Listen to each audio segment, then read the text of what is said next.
I went to the wedding of a junior colleague from work, only for the bride to say, "People with a low education and who are poor should sever ties with my husband." She was looking down on me because I dropped out of school. Rather than stopping her, my colleague, the groom, joined her in mocking me. I decided then and there to cut them out of my life and reach out to someone. Get ready, because I'm going to make you regret ever judging people solely on their education. My name is Godwin, and I'm 32. I was raised in an average family, neither rich nor poor, the only son of working parents. What sets me apart is that while most of my classmates were thinking about high school, I was frantically searching for a job. Both of my parents are college graduates, but I was eager to start working as soon as possible. At first, they were confused but eventually supported me, saying it's my life to live as I see fit. I first worked as a factory laborer in my hometown, then switched jobs to become a painting contractor site supervisor. Now, I've been employed at a publicly traded major machinery manufacturer for 7 years. I'm a service department manager, visiting clients to handle machinery installation, repairs, and maintenance. Today, I have another round of repairs and maintenance visits planned. As I drive toward the freeway in the company car, my work cell phone rings. Seeing the displayed company name, my mood sinks a little. Not again. I pull over and call back immediately, only to find out it's another complaint from a client. I apologize. I'll be there right away, okay? I bow my head, apologetically, phone in hand, even though the person on the other end can't see me.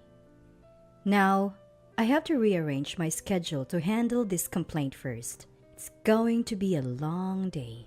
After 7 p.m., I return to the branch office and find Theodore from my service department already back, chatting happily with a colleague from sales. "I'm back." "Good job." Noticing me, Theodore quickly heads back to his seat and starts working on his computer. Each branch office in various regions is staffed by a small team and overseen by an area manager. In this branch, it's just Theodore, who is 2 years younger than me, and myself in the service department. "Hey, Theodore, got a minute?" "What is it?" You could hear the irritation in his voice. "Got a complaint from one of your clients this morning. I went and fixed it myself, but we're both going tomorrow to apologize." "Why did you leave it unattended for 2 days?"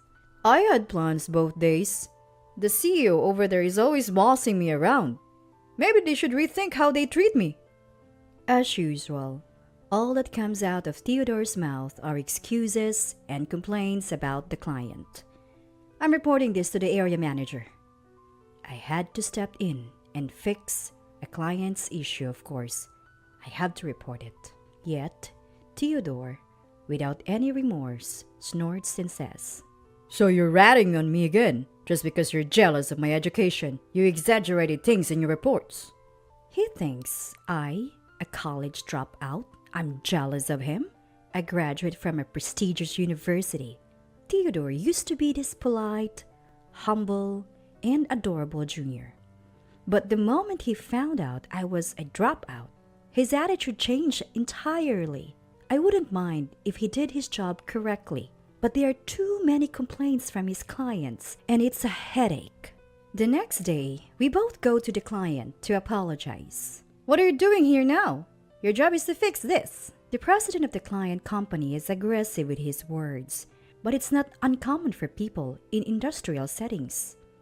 I'm used to it, but Theodore, with no field experience, stands there saying nothing. After calming the angry client and discussing future improvements, Theodore finally mutters a soft, "I'm sorry." I thought he'd be feeling down on the ride back, but I was wrong. "Why are field workers so uncivilized?"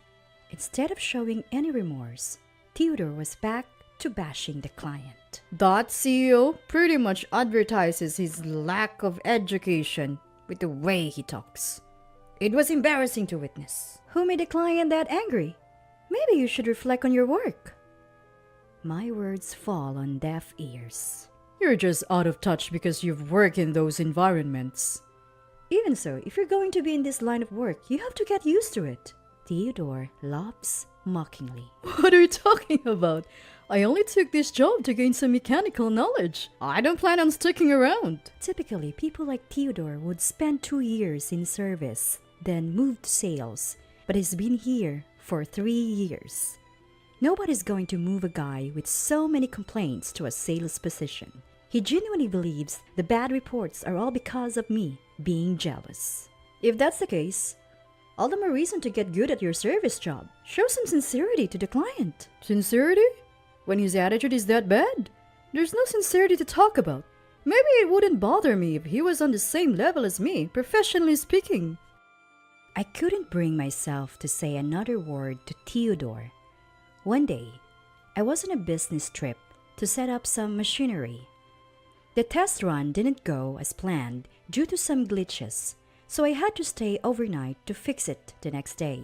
We had limited staff at the branch, so when major tasks like this came up, other local branches would help out. As I was looking for a place to eat near the hotel, someone called out to me. Hey, what are you up to? Turning around, there stood Theodore, arm in arm with a woman. Oh, hey, Theodore, good evening. I greeted the woman beside him and offered a handshake, which she accepted without a word. This is my girlfriend, Selena.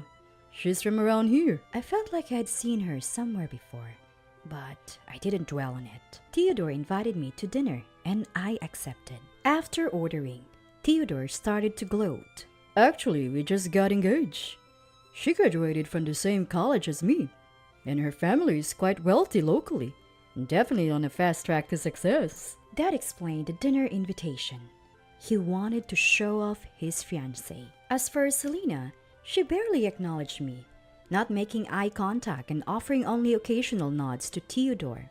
Dinner ended with Theodore dominating the conversation. When it was time to go, he excused himself to go to the restroom.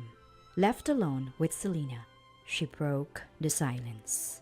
I've heard quite a bit about you from Theodore. Her eyes locked onto mine as she spoke with a certain coldness. I could tell Theodore had been bad-mouthing me. You think your managerial role is a big deal? Just because you've been at the company a few years longer? Could you please stop blocking Theodore's career? Certainly, the position of manager is something anyone can achieve through years of service and performance evaluations. And our direct boss is the area manager. For Theodore, I'm just a senior colleague, which isn't incorrect. Deciding it was futile to argue, I let it go. Theodore soon returned and wouldn't make eye contact, pretending like nothing happened. As I was leaving, I asked him about work for tomorrow, and he said he'd be helping out at this branch. Something felt off, but I didn't say anything because she was there. The next day, I went to troubleshoot a test run as planned, but Theodore never showed up. I felt uneasy, so I discreetly consulted the area manager and had him look into Theodore's business trip application. Turns out, on the day I met Theodore and his girlfriend, they were supposed to be on a business trip that involved an overnight stay. This was a clear false claim. The area manager asked to handle the rest, so I left it to them. Sometime later, the date for Theodore and his girlfriend's wedding was set. I wasn't invited and felt relieved. But a week before the ceremony, the area manager asked me to attend in their place. They were supposed to give the main speech but couldn't make it, so they asked me to do it. I initially declined, but accepted when they said they had showed up later. On the wedding day, I arrived early and bumped into Theodore and his girlfriend on my way to the waiting room. They looked surprised to see me. You know, my elite friends and I all have degrees from prestigious universities and work in top-tier companies. I didn't think you, a dropout, would fit in, so we didn't invite you. Theodore scoffed. I was asked to speak on behalf of the area manager who will be late. Once they arrive, I leave, I replied. The color drained from their faces. Are you trying to embarrass me by having a dropout give a speech? If the area manager can't make it, there's no need for a speech. Leave now, Theodore commanded. Cut ties with my husband. You, uneducated pauper, his girlfriend chimed in. They laughed haughtily and walked into the waiting room, leaving me stunned. A new emotion welled up and my whole body started trembling. If they want to sever ties, then so be it. I stayed under the radar and waited for my turn to speak. Finally, it was my turn. I took a deep breath and stepped up to the mic. Though Theodore and his girlfriend glared, urging me to leave, I started my speech unfazed. Congratulations on your wedding. If you thought I'd stick to usual pleasantries, you're mistaken.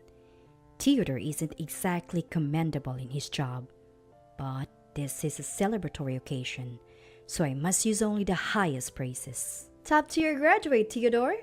You are exceptional in accumulating customer complaints at work.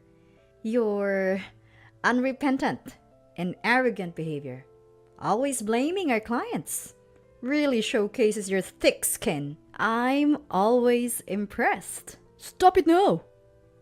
She stands up beside a flustered Theodore and shouts, overtaken by rage. You're supposed to cut ties with Theodore. Quit bullying him! The room starts buzzing, but I continue my speech unfazed. Our Ivy League grad Theodore is quite the trickster. He's been lying about business trips to go hang out with her and claiming expenses for it. That's pretty bold and clear embezzlement. Hey, cut it out! You're making this up! Theodore shouts red-faced and starts coming towards me. She also stands up and screams.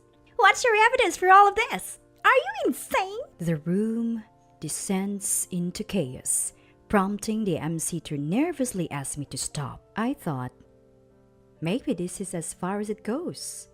At that moment, the door swings open with a bang. The ones who entered the now silent room were the area manager and the president of the client company. She goes pale when she sees the president heading straight for the bride and groom's table. So, you're lying about wanting to quit your job to marry me was a lie? Turns out, she had been working as a hostess at the club.